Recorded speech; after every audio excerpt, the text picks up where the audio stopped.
नमस्कार, कच्चा चिट्ठा देख रहे हैं आप। मैं हूं आपके साथ शिवानी पांडे। देश के नंबर 1 चैनल के नंबर 1 शो कच्चा चिट्ठा में आज सबसे पहले बात जबालिया की।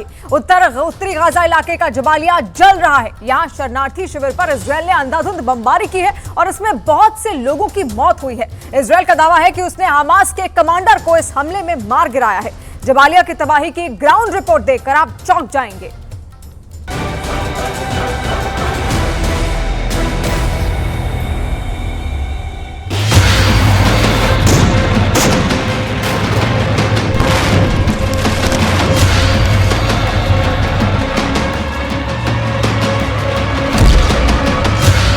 जबालिया, जलता जबालिया, जल गया जबालिया कैंप।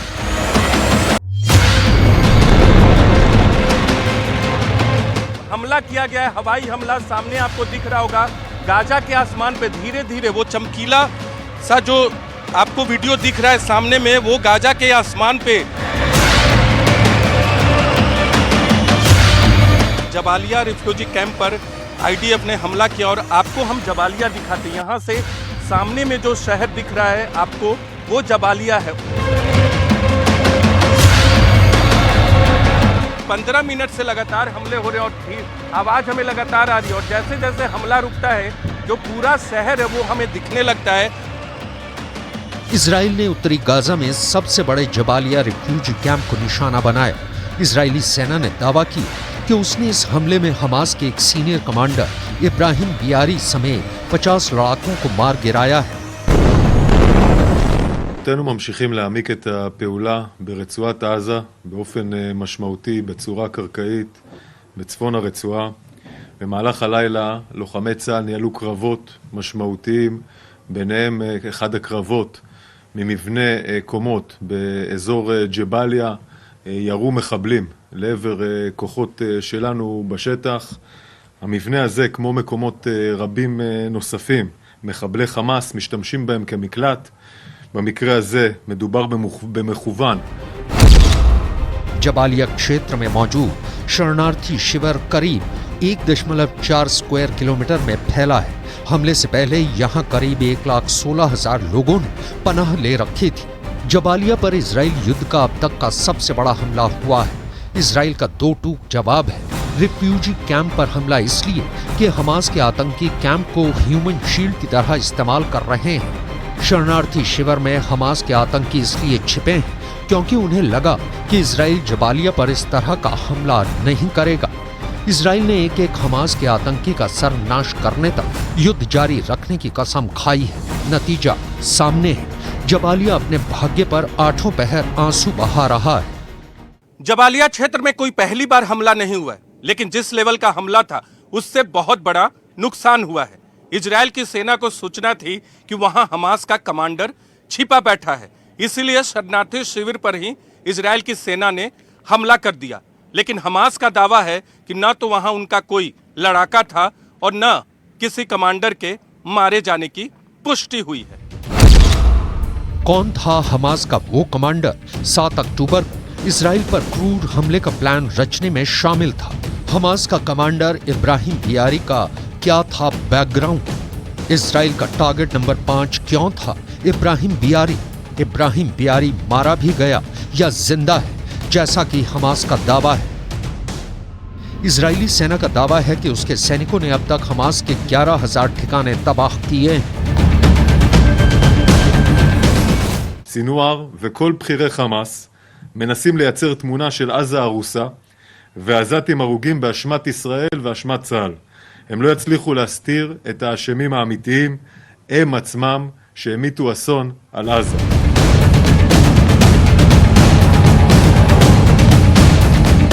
जबालिया कैंप पर हुए हमले में अल जजीरा के एक इंजीनियर के परिवार के 19 सदस्यों की मौत हो गई। हमास का आरोप है कि इजराइल की सेना ने किसी आतंकी को मारने के लिए नहीं बल्कि सिविलियन को सीधा निशाना बनाया ताकि लोग जगह छोड़कर भागे और वहां इजरायली सेना का कब्जा हो जाए। जाहिर तौर पर इजराइल इस वक्त जिन ठिकानों को जलाकर खाक कर देता है वहां इजरायली झंडा फहराया जाता है।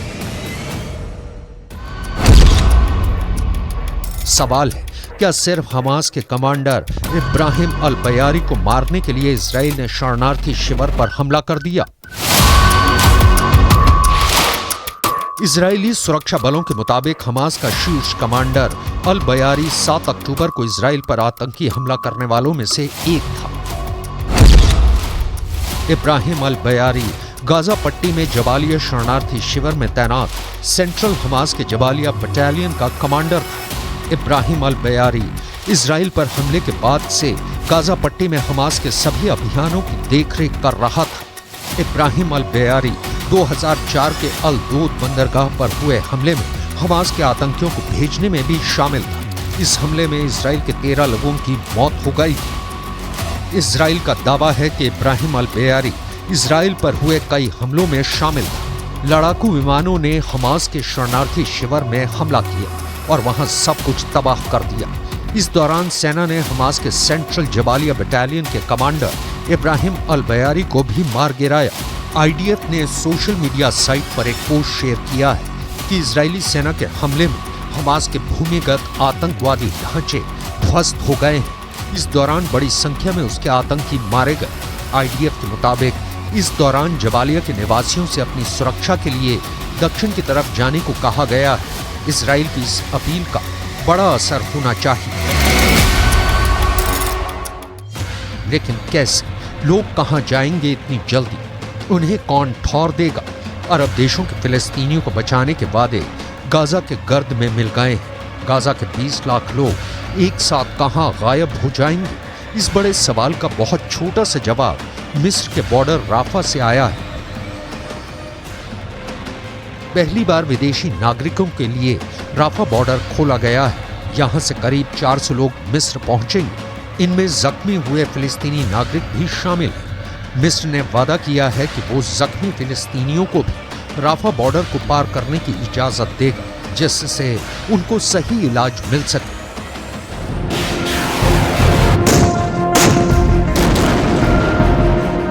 गाजा की जलती जमीन पर राफा की कोशिश बूंद भर भी नहीं है। यहां खाना नहीं है, पानी नहीं है, लोग भूखे हैं, प्यासे हैं, बिजली नहीं है। रात होते ही गाजा अंधेरे में डूब जाता है। इंटरनेट बंद है। लोगों को उस हिस्से जिसे दुनिया कहते हैं, इन लोगों से गाजा के लोगों का कनेक्शन कट गया है। उम्मीद की धुंधली सी भी किरण नहीं दिखती सीज फायर की। अरब देशों ने गाजा पट्टी को उसकी किस्मत पर छोड़ दिया है।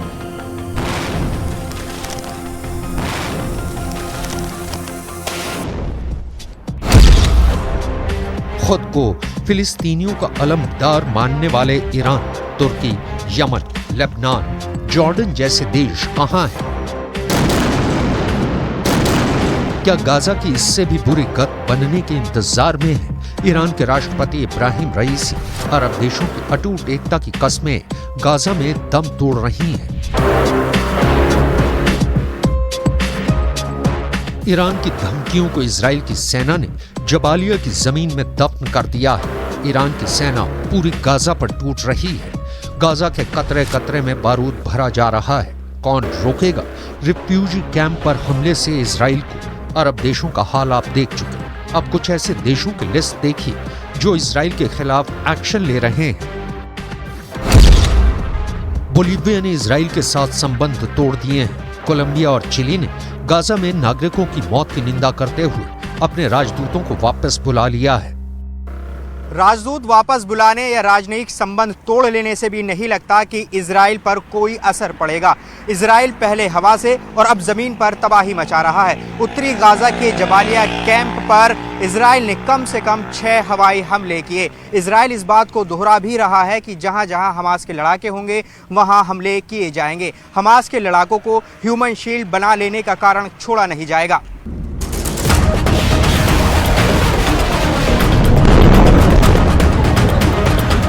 अमेरिकी विदेश मंत्री एंटनी ब्लिंकन 3 नवंबर को फिर से इजराइल दौरे पर जाएंगे। अमेरिका बार बार ये बता रहा है कि वो इजराइल के एक्शन के साथ चट्टानी मजबूती के साथ खड़ा है। इजराइल ने इस बीच कुछ नरमी दिखाई है तो वो अमेरिका के कहने पर ही इजराइल हर रोज 100 ट्रकों को गाजा जाने की मंजूरी देगा ताकि आम लोगों को राहत सामग्री मिल सके। ये राहत सामग्री गाजा के लोगों के लिए ऊंट के मुंह में जीरे के समान है, लेकिन गनीमत है कि इतनी भी मिल रही है, वरना इजराइल के इरादे और अमेरिका का इजराइल के साथ दोनों बता रहे हैं कि गाजा का संपूर्ण अंत होना निश्चित है। न्यूयॉर्क टाइम्स के मुताबिक इजराइल में मौजूद अमेरिकी कमांडो गाजा में बंधकों की लोकेशन पता करने की कोशिश कर रहे हैं। बंधकों की रिहाई में इजराइल कामयाब हुआ तो भी हमले शायद ही रोके, क्योंकि अब इजराइल विश्व संस्थानों के पार खड़ा अपनी लकीर खींचता दिख रहा है हमास के सर्वनाश का।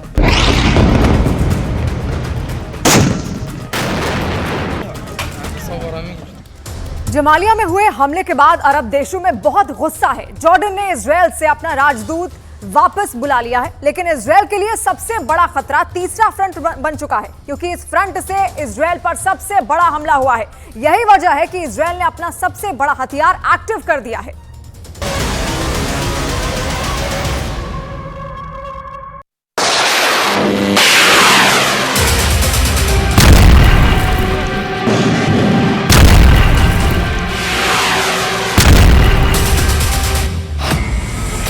पहले इजराइल के खिलाफ ड्रोन लॉन्च किए गए,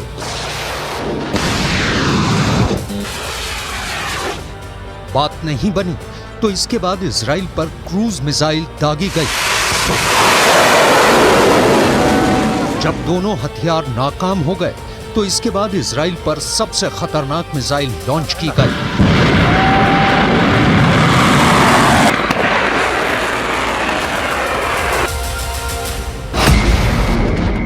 ये इजराइल के खिलाफ यमन का यलगार है। अरब देशों में यमन सबसे पहला देश बन गया है जहां के हुथी विद्रोहियों ने इजराइल के खिलाफ युद्ध का ऐलान कर दिया है।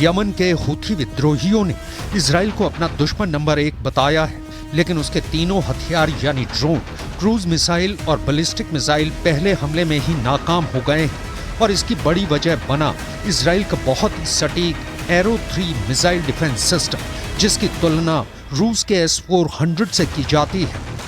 यही डिफेंस सिस्टम है जिसके बलबूते ईरान की भी मिसाइलों को रोक लिया जाएगा। इजराइल में इस बात का भरोसा रहता है जब एरो 3 मिसाइल लॉन्चर से निकलती है तो समझ लीजिए कि बैलिस्टिक मिसाइल कोई भी हो, ये लंबी दूरी की रेंज तक उसे मार गिराएगी। जब हुथी विद्रोहियों ने इजराइल पर अपनी मिसाइल फायर की तो उसने यकीन माना कि ड्रोन और क्रूज मिसाइल चाहे फेल हो गए हैं, लेकिन इजराइल इस मिसाइल से खुद को नहीं बचा पाएगा। लेकिन इजराइल का ये डिफेंस सिस्टम फौरन एक्टिव हुआ और उसने हुथी की बैलिस्टिक मिसाइल को मार गिराया।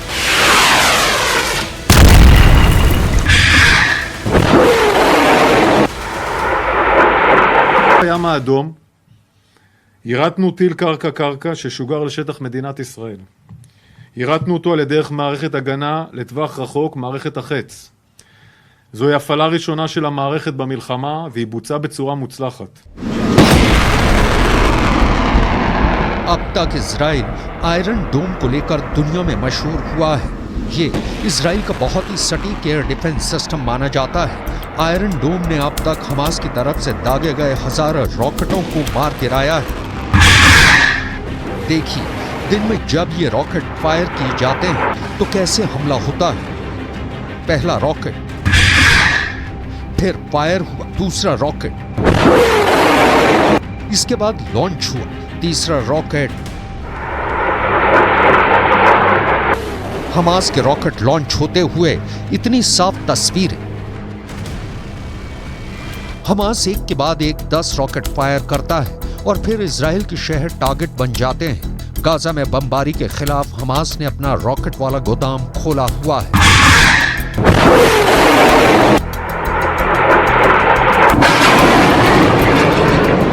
लेकिन अब चैलेंज हुथी की बैलिस्टिक मिसाइल का है और इसे रोकने के लिए इजराइल का एरो डिफेंस सिस्टम पूरी तरह तैयार है।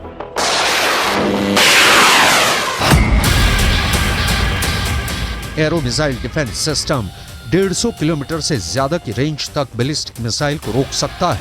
इसकी मिसाइल 2000 किलोमीटर की रेंज तक जा सकती है। जब इसका रेडार दुश्मन की मिसाइल को ट्रैक करता है तो लॉन्चर पूरे हालात को समझते हुए सही वक्त पर जवाबी हमला करता है और एरो मिसाइल दुश्मन की तरफ से आ रहे खतरे को आसमान में ही मार गिराती है। यही एक मिसाइल डिफेंस के काम करने का तरीका होता है।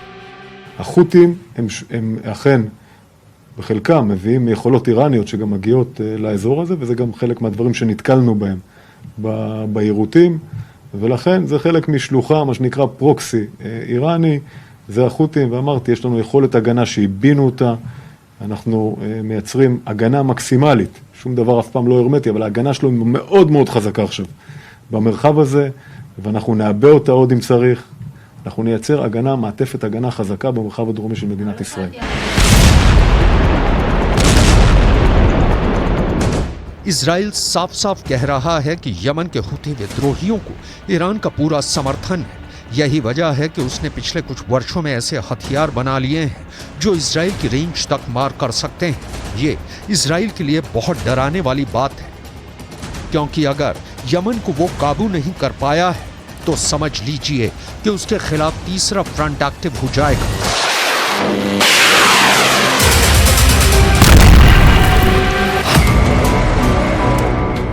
अपने आसमान को सुरक्षित रखने के लिए अभी इजराइल के पास 4 लेयर में डिफेंस सिस्टम है।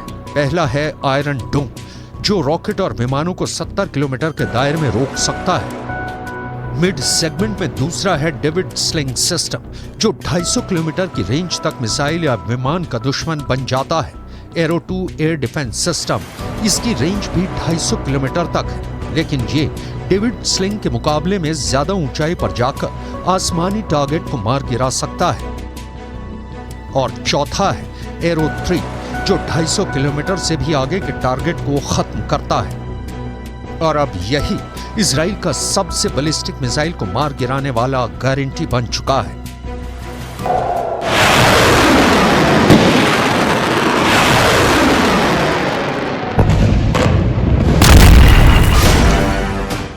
इन चारों डिफेंस सिस्टम के साथ अब इजराइल की सेना को तीसरी नजर दक्षिण की तरफ भी रखनी होगी, क्योंकि यहीं से अब सबसे खतरनाक हमले हो सकते हैं। यह हमले गाजा में हमास और लेबनान में हिजबुल्लाह से भी ताकतवर कहे जाएंगे, क्योंकि यहाँ खतरा अब लंबी दूरी की बैलिस्टिक मिसाइल से है।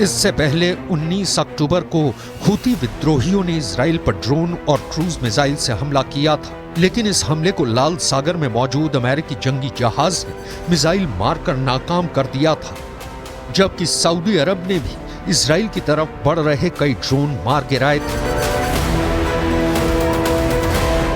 इजराइल के लिए सोचने वाली बात यह है कि सितंबर में हुती विद्रोहियों ने एक परेड निकालकर ऐसी बैलिस्टिक मिसाइल और ड्रोन दिखाए थे जो इजराइल तक हमला कर सकते हैं। इस वक्त अरब देशों में इजराइल को लेकर गुस्सा बढ़ता जा रहा है। गाजा में हो रही बमबारी और करीब 10,000 लोगों की मौत को लेकर सब अपनी सरकारों से सवाल पूछ रहे हैं कि वो इजराइल को लेकर सख्त कदम क्यों नहीं उठाते। ये जॉर्डन है जो इजराइल का पड़ोसी है और उसके इजराइल से अच्छे संबंध भी हैं, लेकिन यहाँ की राजधानी अम्मान में ये प्रदर्शन बताता है कि यहाँ की पब्लिक इजराइल पर एक्शन चाहती है। लोग यहाँ प्रदर्शन में ऐसे बैनर और पोस्टर लेकर आए हैं जिन पर लिखा है कि इजराइल के साथ सभी तरह की डील खत्म की जाए और इजराइल के राजदूत को वापस भेज दिया जाए, इजराइल के दूतावास को बंद कर दिया जाए।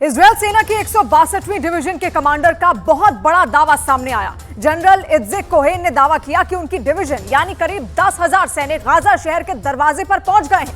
यहां से वो अपने दुश्मनों का काम तमाम कर रहे हैं। खासकर हमास के सुरंगों के जाल को तोड़ना सबसे बड़ी चुनौती है। हमास ने एक सुरंग से निकलकर ऐसा हमला बोला जिसके बाद पूरा इजरायल हैरान रह गया।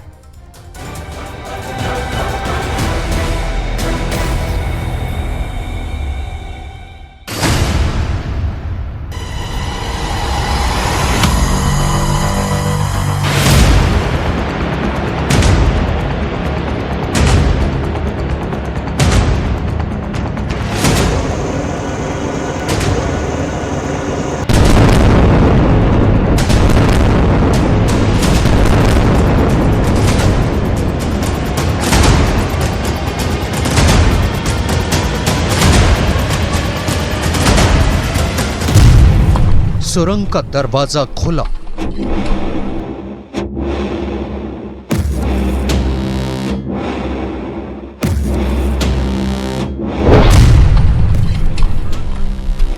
हमास का लड़ाका बाहर निकला।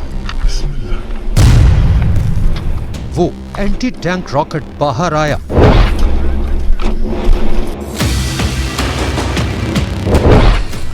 झाड़ियों में छिपते छिपाते दबे पांव आगे बढ़ा। उसके पीछे एक और आ गया। बगल से तीसरा भी आगे बढ़ चला। तीनों अपने हाथों में एंटी टैंक रॉकेट लेकर आगे बढ़ते गए। कुछ दूर आगे बढ़ने के बाद निशाना साधता है और फिर एंटी टैंक रॉकेट सीधे टारगेट पर जाकर लगता है। हमले के बाद इजराइल के टावर में आग लग जाती है। हमले के फौरन बाद हमास के तीनों लड़ाके भागकर सुरंग के अंदर समा जाते हैं और बॉर्डर के इस पार इजराइल के कैंप में हलचल बढ़ जाती है। ठीक ऐसे ही हमास के लिए सुरंगें सबसे बड़ी और ताकतवर हथियार बनी हुई हैं, तो वहीं इजराइल की सेना के लिए हमास की सुरंगें सबसे बड़ी दुश्मन बनी हुई हैं।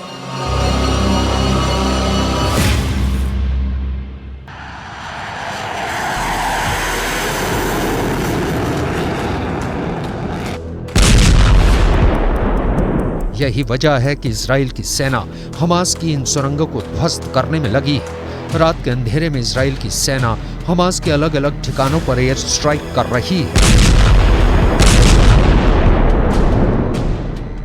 इजराइल ने दावा किया है कि उसकी सेना ने गाजा के सुरंग नेटवर्क पर बहुत ही भीषण हवाई हमला किया है।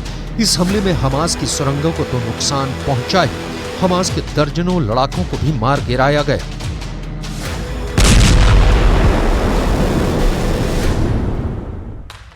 इजराइल के हमले में हमास का एंटी टैंक मिसाइल ठिकाना तबाह।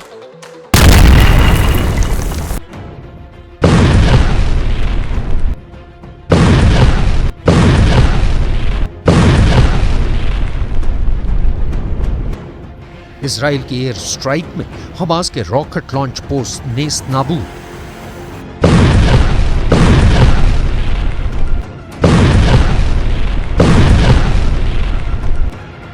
इजराइल ने हवाई हमला कर हमास के मिलिट्री कंपाउंड को उड़ा दिया।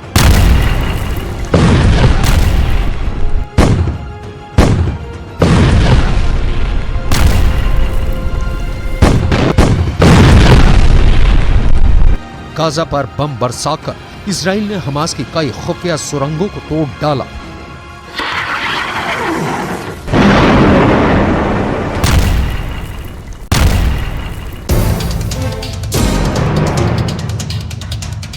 इजराइल की सेना के लिए सबसे बड़ी चुनौती हमास का सैकड़ों किलोमीटर लंबा सुरंग नेटवर्क बना हुआ है, क्योंकि इन्हीं सुरंगों से बाहर निकलकर हमास के लड़ाके हमला बोल रहे हैं, इजराइल को नुकसान पहुंचा रहे हैं और फिर सुरंगों में समा जा रहे हैं। हमास की सुरंगों से जुड़े इस दूसरे वीडियो को देखिए।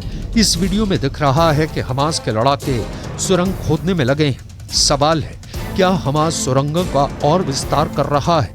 क्योंकि इस वीडियो में एक तरफ जमीन के अंदर सुरंगों की खुदाई चल रही है, तो वहीं दूसरी ओर धरती के ऊपर सुरंग से बाहर निकलने के रास्ते को खोला जा रहा है। दावा तो यहाँ तक है कि गाजा की सुरंगों का आखिरी छोर इजराइल में भी खुलता है, जिस पर हमास ने रहस्य का पर्दा डाल रखा है। अब आपको ग्राफिक्स की मदद से इसे दिखाते और समझाते हैं। देखिए, आप ग्राफिक्स में यहां पर देख सकते हैं, एक तरफ गाजा पट्टी का इलाका है, तो दूसरी ओर जो हिस्सा आप देख रहे हैं वो इजराइल का हिस्सा है। दो अलग अलग इलाके यहां पर आपको दिख जाएंगे और यहां इन दोनों ही इलाकों में सेना ने अपने अपने वॉच टावर लगा रखे हैं। यहां गाजा पट्टी में आप देखिए, यहां पर वॉच टावर लगा है, तो दूसरी तरफ इजराइल में भी यहां वॉच टावर लगा है। सीमा के दोनों तरफ, यानी गाजा की तरफ भी और इजराइल की तरफ भी, दोनों ही तरफ यहां बाड़ जो है वो मौजूद है, जो दोनों को अलग करते हैं। और गाजा और इजराइल के बीच में करीब 100 मीटर चौड़ा ये जो आप यहां पर इलाका देख रहे हैं, ये 100 मीटर चौड़ा जो है वो बफर जोन है, यानी यहां किसी भी तरफ की सेना का आना जाना सख्त मना है। लेकिन सबसे गौर करने वाली बात क्या है वो हम आपको बताते हैं।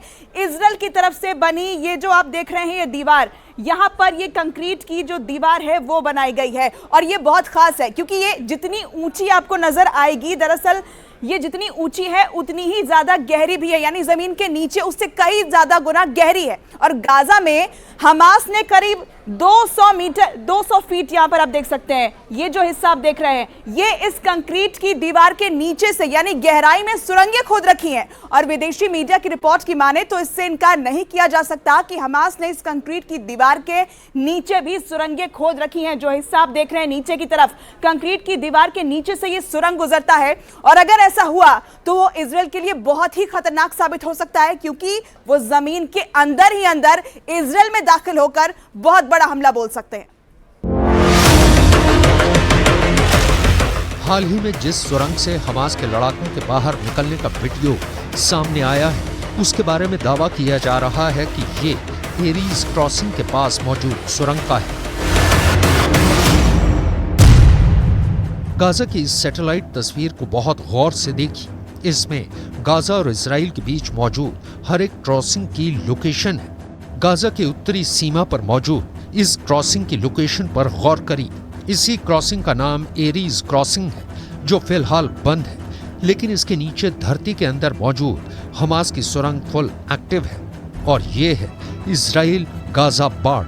इस बॉर्डर के दोनों तरफ 100 से 400 मीटर तक बफर जोन है। यहाँ आना जाना प्रतिबंधित है। इस बफर जोन से लगे कई क्रॉसिंग मौजूद हैं, जिसमें से दूसरा अहम क्रॉसिंग है नाहा ओज क्रॉसिंग, जो 2010 में स्थायी रूप से बंद है।